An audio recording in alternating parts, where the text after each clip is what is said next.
dealing with a topic that might not require much explaining to you DIY veterans out there, but for the novice or first-time PC builder, choosing the parts for a PC and ensuring they're all compatible with each other can be a daunting task. So to make life a little easier for the young PC master race, I've decided to throw together the ultimate PC hardware compatibility guide. The first step is to make a list of parts on PCPartPicker.com and see if you pass the site's compatibility check. If it checks out, you're done. Guys, thanks for watching. I hope you learned a lot from this video. Wait, hold on. Let's back up. I decided to throw together the ultimate PC hardware compatibility guide.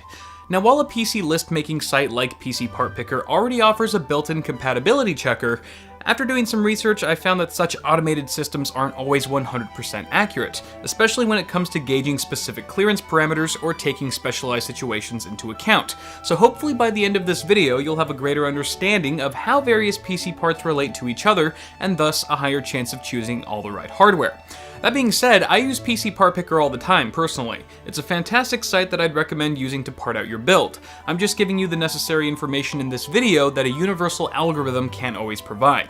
So in order to thoroughly explain the vast network of PC part association, I've been working with a team of highly intelligent field mice to develop the Octagon of Compatibility. These are the 8 main parts you'll most likely need to build your next PC. For the record, I've omitted optical drives here because 1, they're not nearly as relevant these days, and 2, there was no more room in the Octagon. Looking at the chart, you can think of each of these parts as a puzzle piece that needs to fit with certain other parts in the group to make a working computer. Here's what all the compatibility lines for every part looks like, and we'll be going over each of these today. Now, I can tell most of you are already like, "F this, I'm out of here," but don't saddle up just yet, because I'm gonna break it down for y'all nice and simple so that even a child or a Donald Trump supporter can understand. Rather than trying to tackle all these lines at once, let's start by talking about the computer case and work our way around the Octagon. So for starters, the relationship between cases and motherboards is pretty simple.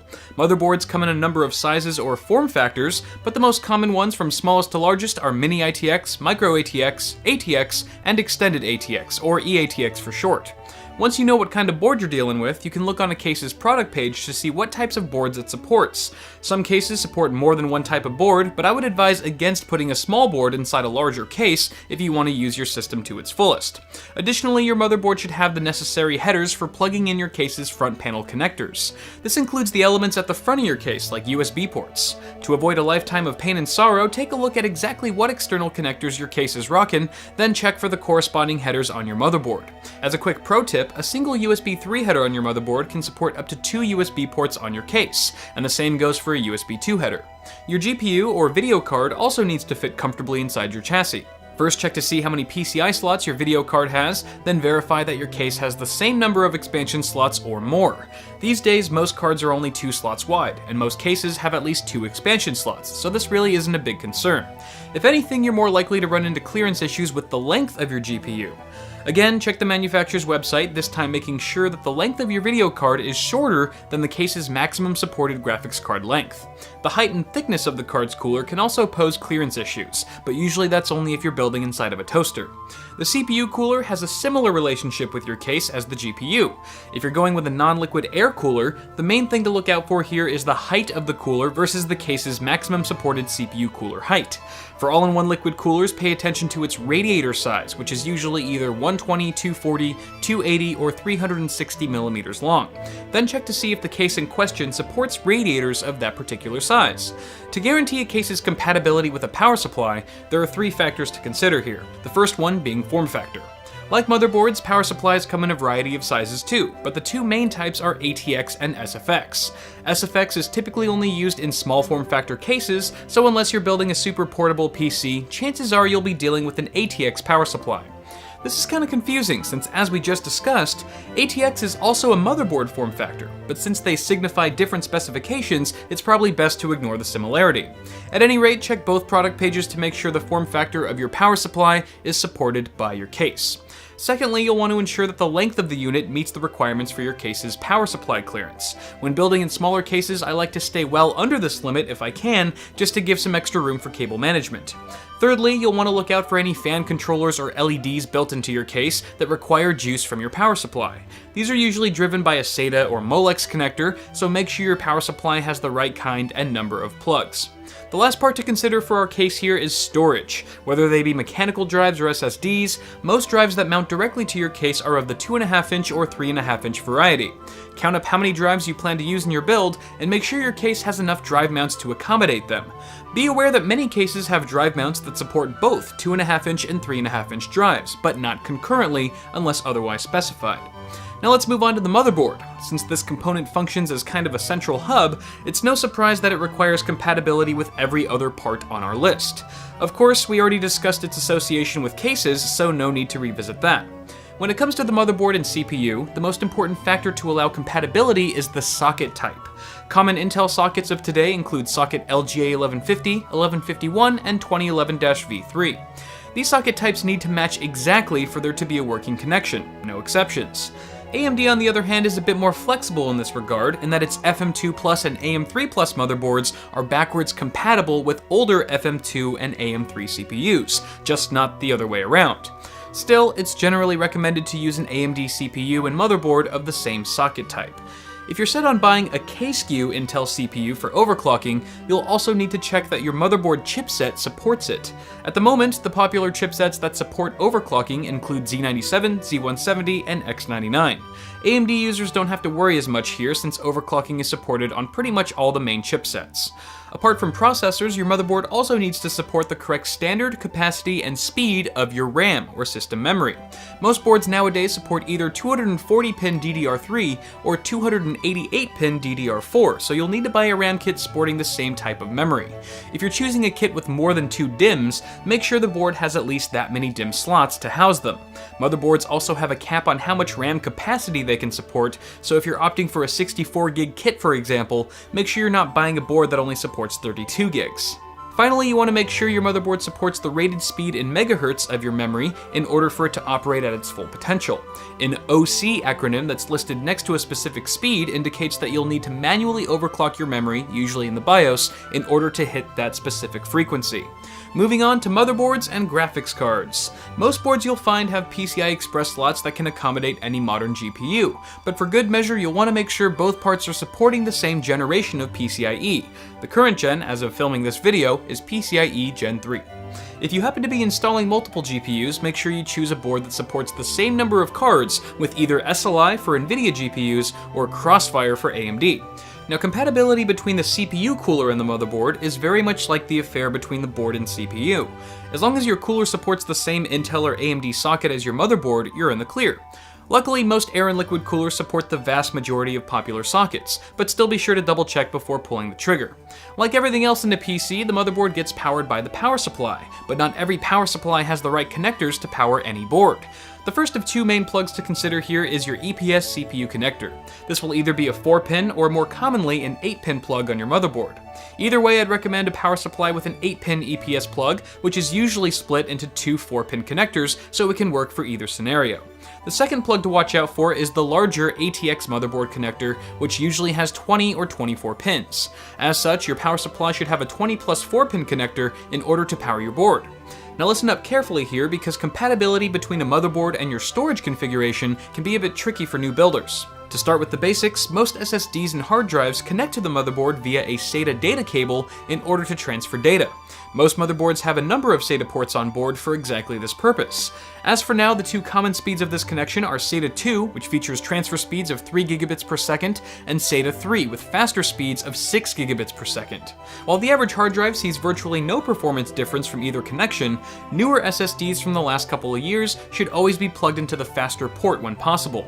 As an example, if you've picked out 4 SSDs and 2 hard drives, find a motherboard with at least 6 SATA ports, 4 of which should be SATA 6 gigabit per second. The new kid on the block when it comes to storage is M.2. Rather than plugging into a SATA port, an M.2 drive mounts into an M.2 slot that's built directly into some motherboards. The form factor of M.2 drives is expressed with a key letter like M and a 4-digit number indicating its dimensions, so be sure to check the drive specs and motherboard page to find out which keys and lengths are supported.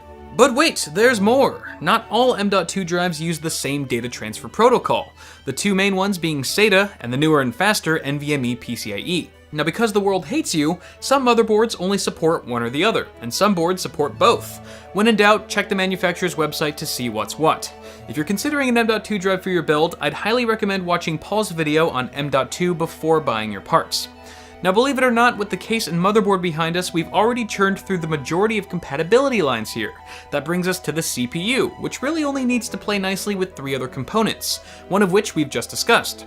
If you remember how to pair a motherboard with a CPU, and you found a CPU cooler that supports your motherboard, by the transitive property, your CPU and CPU cooler should also see no physical incompatibilities since all three components support the same socket type. However, there's one more characteristic that should be paid close attention to, and that's the CPU's thermal design power, or TDP, which refers to the amount of heat that needs to be dissipated for effective operation. Track down the TDP of your CPU, then look to see if your CPU cooler is, well, cool enough to meet that requirement.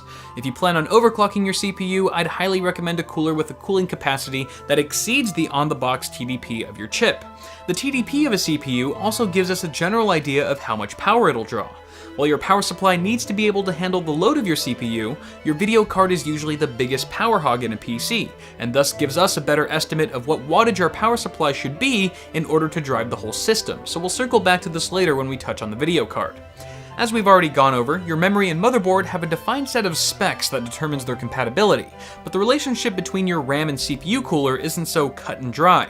This comes down to a matter of physical clearance based on the height of your DIMMs and its potential to interfere with your air or liquid cooler. Larger air coolers with wide heat sinks or multiple fans can often block access to your DIMM slots, leaving no room for installing your memory modules. A couple ways to avoid this tragedy include finding an air cooler with high RAM compatibility or choosing a low-profile memory kit, which will greatly reduce your chance of interference.